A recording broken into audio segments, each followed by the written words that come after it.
তো অ্যাকচুয়ালি কালকে এক্সাম আর প্র্যাকটিক্যালের খাতা বাইন্ডিং করাতে এসেছি এডিবিতে, বৃষ্টিতে ভিজে ভিজে।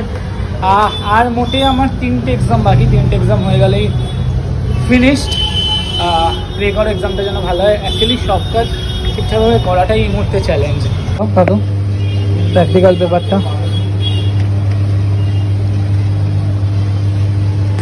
এই হলো প্র্যাকটিক্যালের প্রজেক্টগুলো। দুটো প্রজেক্ট আছে এখানে, একটা তোমার জিআইএস এর, দুটোই জিআইএস বেসে। জিআইএস যারা জিওগ্রাফি নিয়ে পড়ো তারা জানো জিআইএস কি। তো এই কাকুর কাছ থেকেই আমি করাই, এটা যাদবপুর এডিবিতে দোকানটা। এবং একটা সব থেকে ভালো কথা হলো মানে খুব কম নেয়, মানে তুলনামূলক সব দোকানের থেকে কাকুর রেটটা কম। এবং এটাকে বাইন্ডিং করাতে হবে, স্পাইরাল বাইন্ডিং। গতবার আমি ল্যামিনেট করাতে বলেছিল, মানে ল্যামিনেট মানে এই হার্ড বাইন্ডিং হয় না, সেটা করাতে বলছিল, সেটা না করি আমি স্পাইরাল করেছিলাম। বাট এবারে একদম তাদের স্যার বকেছিল, বাট এবারে একদম আমি স্পাইরালই করাতে হবে, তো স্পাইরালই করাবো। তো এই হলো প্রজেক্টটা। এটা অনেক মানে খাটনি করে কিন্তু এগুলো করতে হয়, কারণ জিওগ্রাফির কাজ প্রচণ্ড খাটনি, আর মাস্টার্সের তো প্র্যাকটিক্যাল প্রচণ্ড খাটনি যারা জানো। তো এই হলো, প্রচুর টাকা নিয়ে নিল, প্রচুর। এইটুকু একটা প্রজেক্টের মানে কাজ করাতে নাকি 500 টাকা খরচ হয়ে গেল, ভাবো। মানে তাও আবার 10 নাম্বারের জন্য 500 টাকা খরচ, মানে কী অবস্থা।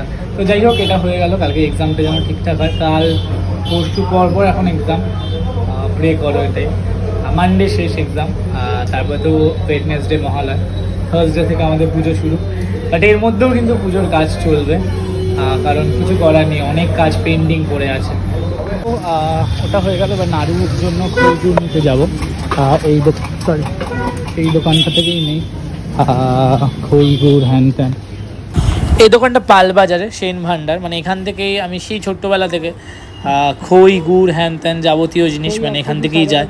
তো এবছরও আজকে ভাবলাম নিয়ে নিই, কারণ আজকে ফাঁকা, প্রজেক্টটা ছাড়া আর কিছু বাজারহাট করার নেই, তাই ভাবলাম এটা নিয়ে নিই। ফ্রিজ তো আজই ফ্রিজে রেখে দেওয়া যাবে। আর যেহেতু আমাদের মহালয়ার দিন নাড়ু খই হয়, সো তাই নিয়ে নেয়। আর কাকু কিন্তু প্রতি বছর গুড় আলাদা আলাদা করে লিখে দেয়, মানে কোনটা নারকেলের নাড়ু কোনটা তিলের নাড়ু। তো এবারেও তাই করলো। এই হয়ে গেছে বিল। অনেক কিছু পাইনি, সেটা কদিন বাদে আসবে, এবং বললো এখন নিও না, নষ্ট হয়ে যাবে, তাই সেগুলো নিলাম না।